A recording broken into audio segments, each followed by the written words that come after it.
Hello and welcome back. My name is Erin Ferguson, and this is my vlog series about creating the art for a 2D video game. And today's episode is going to be a little bit different because I want to actually try to do a bit of a tutorial for you all. When I first started making this game, of course this is just a personal project between me and my brother, so I had no idea how to do a lot of the things that I've learned basically on the job now. You know, how to create assets, how to create tile sets and things like that. So I thought it might be useful to other people who might be in, the same boat to show some simple ways that you can make a tile or any other kinds of textures, repeating seamless textures for your game. So what do I mean by tile? What I mean is, like I said, it's a texture, a background texture that can repeat over and over and over again seamlessly, and that doesn't draw attention to the fact that it is repeating over and over again. So as an example, I've pulled up this square here. This is a very simple tile. This is one of our grass tiles. So I'll show you how it works here. If I copy and paste this tile here, and I place it right next to the other one, as you can see, it perfectly aligns. There are no seams. You can't tell really where one tile starts and another one ends. I'm going to go ahead and do another one so you can see. And this is a fairly simple example of a tile. Tiles can be a lot more elaborate than this and have a lot more detail, but this one is a very simple one. In fact, some of the simplest tiles are just a solid color. I've noticed in some other games that sometimes when they do grass, it'll just be like a solid green with a couple of just little accent blades of grass mixed in there, and that's another way to do it.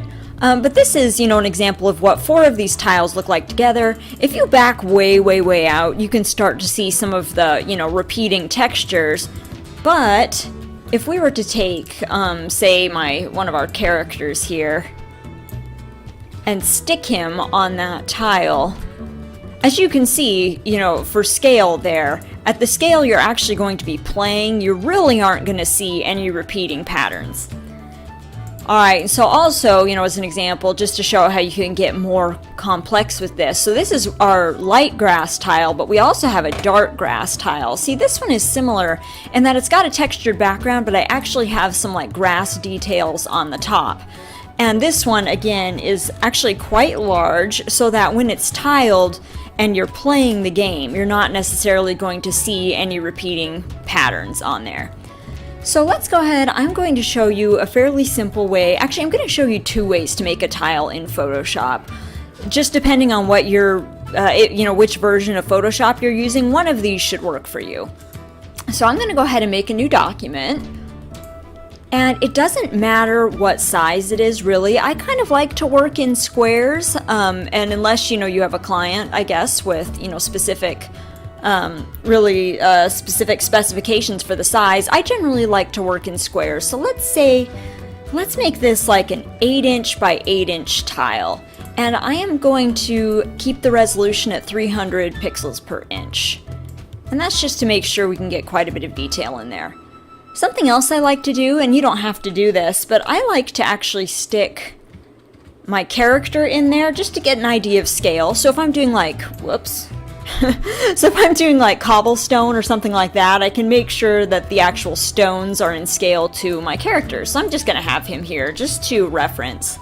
And so I've got my square canvas here. And I want to make sure that I am on a new layer. I don't want to paint directly on the background. Just make sure you've got a new, fresh, clean layer. And the first thing I'm going to do, and you can turn off your character and just use him for reference. And I think today one of the textures I am eventually going to need is a snow texture. I'm going to need a snow layer that can go underneath everything. In our game we have seasons, and so eventually I'm going to need snow. So I'm going to go ahead and make one just right now, and so you can kind of see the process. But the first thing I want to do, of course, we all know, I could just do it solid white, I suppose, but I think I'll be slightly more ambitious, because if you look outside at snow, if you want to do something or anything white, really, you use almost every color except white. So I'm going to go ahead and paint this like a blue. And you can use any brush you want. Of course, I kind of like this, the one from Kyle's paintbrush, one of his Impressionist brushes. But I'm going to show you the first way to do a tile, which should work for most recent versions of Photoshop, and then I'll show you an alternate way that I found recently that I think is even a little bit faster. But I'm going to go ahead and just start adding some texture on here. And one thing that you want to keep in mind too is, conventional, traditional art wisdom tells you to vary your sizes, vary your textures, vary your shapes, to make, to create more visual interest in your pieces.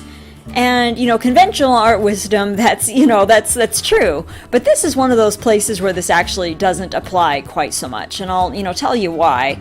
So if you're doing say like a cobblestone street, and you're varying the size of your, of the stones, and one of them is significantly larger, than any of the other stones. If you're doing that over and over and over again, and then you start actually tiling, that's a little more pink than I want. And then if you actually, put your tiles next to each other, that stone that's larger than all the others, the way that it repeats, it's going to draw attention to the fact that you have a repeating tile. And you don't want that. You really want your tiles to disappear and look very natural. I'm thinking that maybe I don't like that pink. What if I put a little gray in here instead? Just a bit, and then I'll come back in with some more white. But anyway, so you want to, and the same thing goes if you have an area on your tile of very high contrast. So for example, you've got a real dark spot or a real light spot. Well, when you start to, you actually, repeat that tile over and over and over again, that dark spot or that light spot or whatever is really going to show up and draw attention to the fact that you have a repeating tile. And that's not, what you want. Like I said, you want this to disappear, you want it to look seamless, and you don't want to draw attention to the fact that, of course, you do have this repeating pattern. So I found, through just like trial and error, because of course like I said, I've just sort of learned this on the job, that the more consistent you can keep things, actually the better I've found. Okay, so I'm kind of liking this. It's sort of a mix of white and a little gray and blue, and I think it looks pretty much like snow. I don't know, maybe doing snow for a tutorial was not a good choice, but I need to do it anyway, so I figured I might as well kill two birds with one stone. There we go. All right. So I'm pretty happy with this. So I'm going to show you the first method that I use for, whoops, too much. I'm going to show you the first method that should work for most versions of Photoshop that you can use to check and see if your tile actually tiles. So the first thing I'm going to do is I'm going to go up here to Filter, and I'm going to scroll all the way down to the bottom to Other, and here's the magic sauce, is all the way down at that menu. Then you have Offset. And Offset, basically all it does is it allows you to wrap your layer around your canvas. So make sure you have your layer selected that you've been drawing on. And it doesn't really matter how far you move these two sliders, but you see you have a horizontal slider and a vertical slider. And this lets you, you can choose how many pixels basically you want to wrap your image.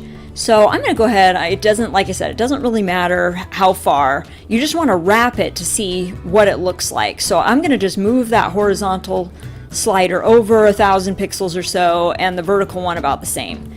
And of course now you can see that seam. So if we were to just take this tile as it is and stick it in the game, every time the tile met up with another tile, you would see this seam right here. And this is the seam we need to get rid of. You can see right there.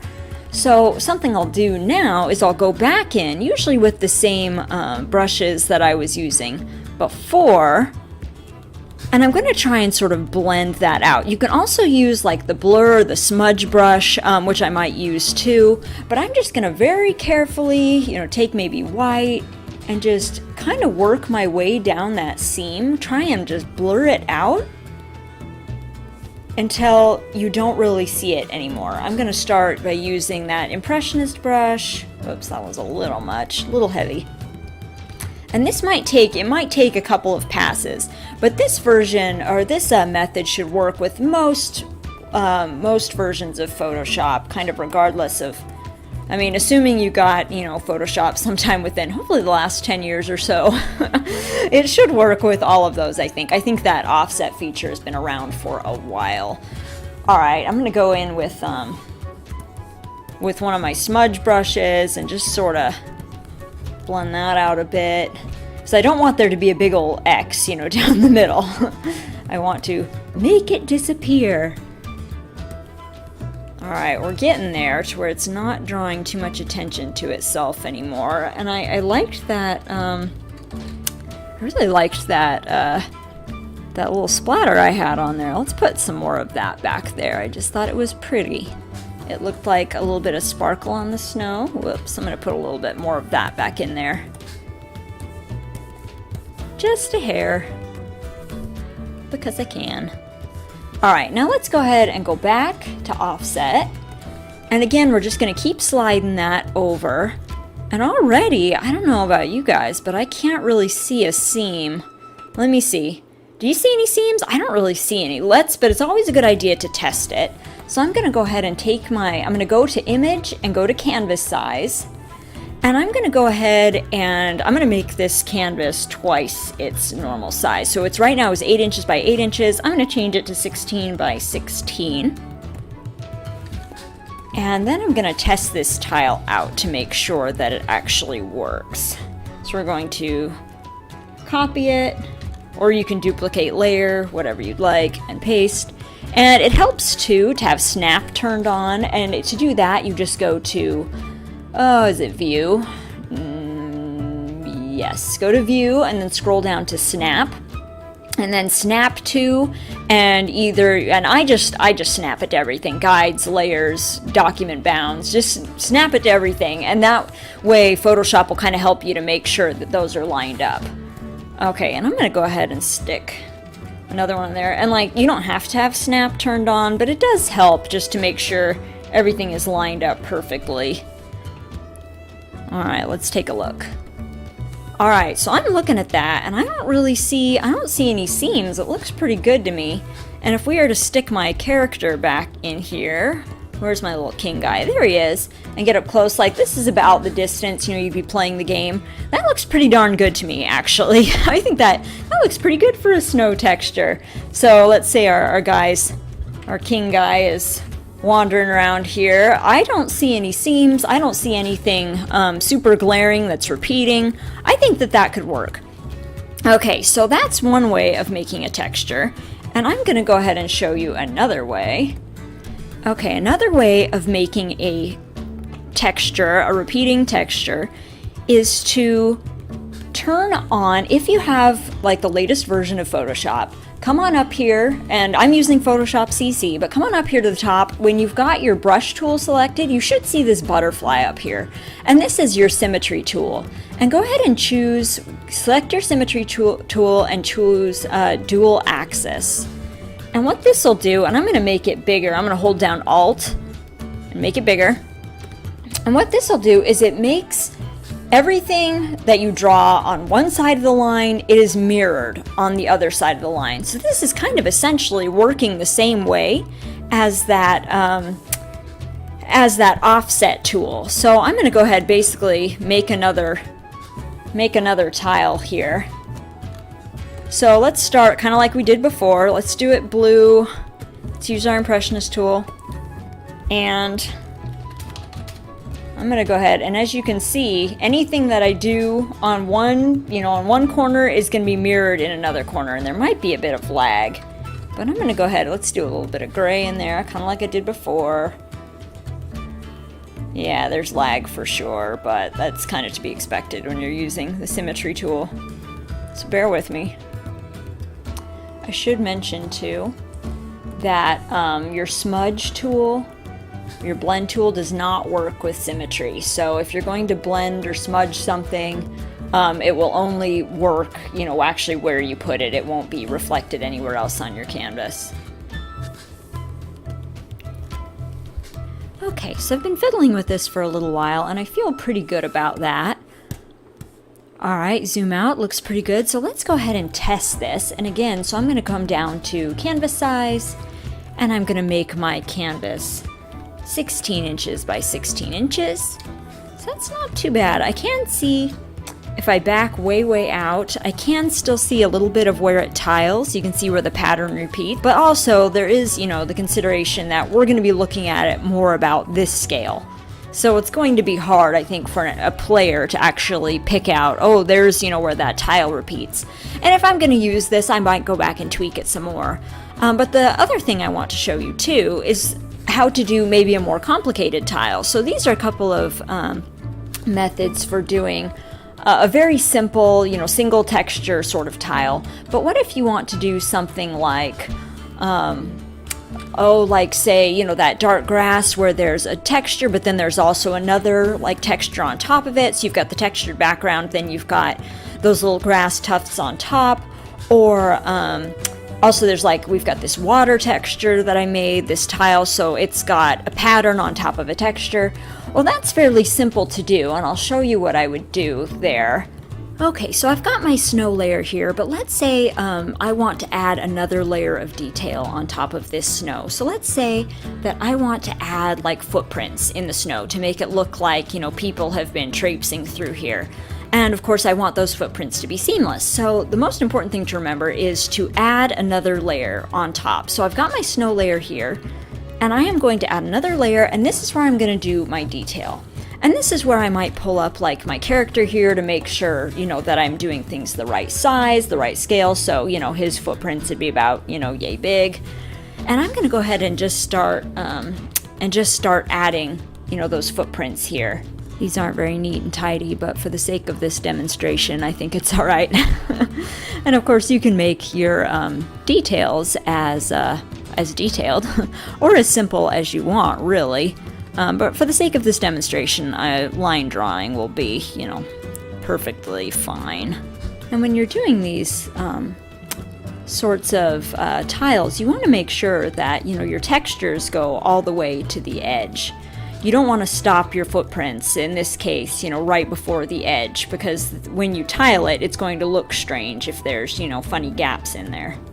My footprints are getting uglier and uglier as I draw. I think these look more like sweet potatoes or beans than footprints. Sweet potatoes in the snow sounds like it should be a song, or like a poem. Okay, so now I've got those footprint pattern going through my snow. I just wanted it to look like people have passed by, not like they're going in any particular direction, but I need to make sure that this pattern tiles. So I want to make sure I've got that layer selected that I drew my footprints on. And again, I'm going to go up to Filter, all the way down to the bottom to Other, and all the way down to the bottom of that to Offset. And I'm going to scroll over, and you can already see where that chain, those footprint chains, are broken. And so I'm going to come in here, and you might have to do some redrawing or do some reworking, but I'm going to come down in here and start putting these chains back together, essentially, finding ways to connect them.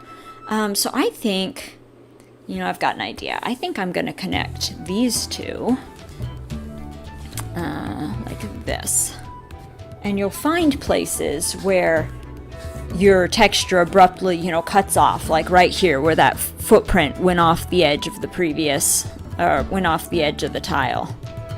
So you'll want to go in and fix that and complete that. I'm going to go ahead and finish filling in these footprints and make them all connect up. And this is a case where I might erase a little bit here to kind of change the trajectory of these footprints a bit. And make them look like they, connect up more seamlessly. Alright, let's take a look at that. So now those are all connected. Let's check it again, of course, back to Offset. Drag those around. I don't see anywhere else that's broken, so that looks pretty good. So let's go ahead and test the whole thing out together. And so the way you can do this is you want to take both of those layers that you had, so both that base snow layer and also your detail layer, or whatever you're making. Go ahead and use Shift to select both of those, and you want to put them in a group together. So go down here to the very bottom, you'll see this little folder. folder button, click that, and they're going to make a group. And go ahead and make that canvas bigger again. All right. And then you want to copy that group. So go to that group, you'll see this little menu right here, and go to duplicate group. And that way you can move all of those layers together, and then you can transform them, of course. And I'm going to go ahead and do that. You can duplicate it as many times as you need to. All right, check that out. Okay, so as we can see, that is a perfect tile with no seams, and we could stick our little character in there and see what it would look like, you know, to have him walking around in it. And I think, you know, at the distance you'd be playing that at, I don't think you would really notice where those tiles, where they repeat. So I think that looks pretty good. And so when you get ready to save your tile so it can actually be used, you want to go ahead and I'm going to go back to that 8x8 canvas size. We're going to go back to that 8x8 square that we had originally. All right, here we go. We can get rid of all those other groups